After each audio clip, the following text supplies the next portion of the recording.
I'm Monkey D. Luffy, the man who's going to be king of the pirates. After we left Alabasta, so many amazing things happened. Let me tell you all about them. First, my Dr. Chopper did something really reckless. He ate too many rumble balls, trying to save sick people on an island, and turned into a huge monster version of himself. He ended up falling off a cliff, but luckily I was able to stretch my arms and catch him like a rubber ball. Even though he's our doctor, he kept crying about how his mentor Dr. Hiraluk would scold him for being careless. Then Nami got into this huge fight with twin sister pirates who stole her maps. I never knew this before, but she actually draws two maps for every island, one for navigation and one to remember. Her foster mother Belle Emmer, she was so angry that she beat up those thieves while yelling about which maps were which. We met this funny ex-marine named Fullbody,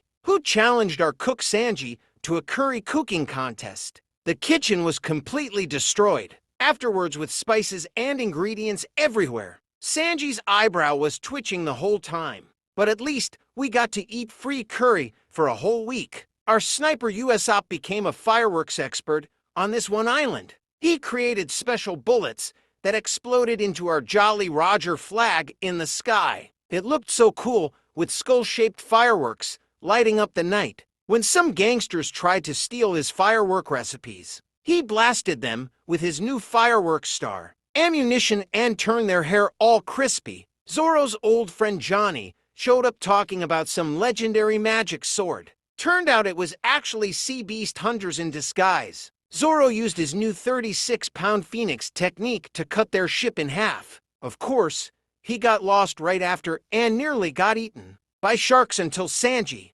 saved him by using fish as bait. One time, we rescued this giant goat named Senny from bad fishermen. Its horns were even harder than Zoro's swords. Robin found some ancient writing about an underwater place called Ocean Forest that sounded important. I mostly just wanted to ride the goat though. Sanji cooked this special glowing fish that made our mouths light up in the dark. Even made Chopper's blue nose change colors. The funniest was when our compass bird ate these lime mushrooms and started giving us wrong directions. Usopp tricked it by feeding it regular candy he called truth candy, and the bird got so mad it actually started guiding us correctly while pecking Usopp's head the whole time. We found this cursed treasure chest that had a bad luck spirit inside. When we opened it, my meat turned to stone. Zoro walked right off the ship without noticing, and even Nami's money got stuck in a tree. I had to use my rubber arms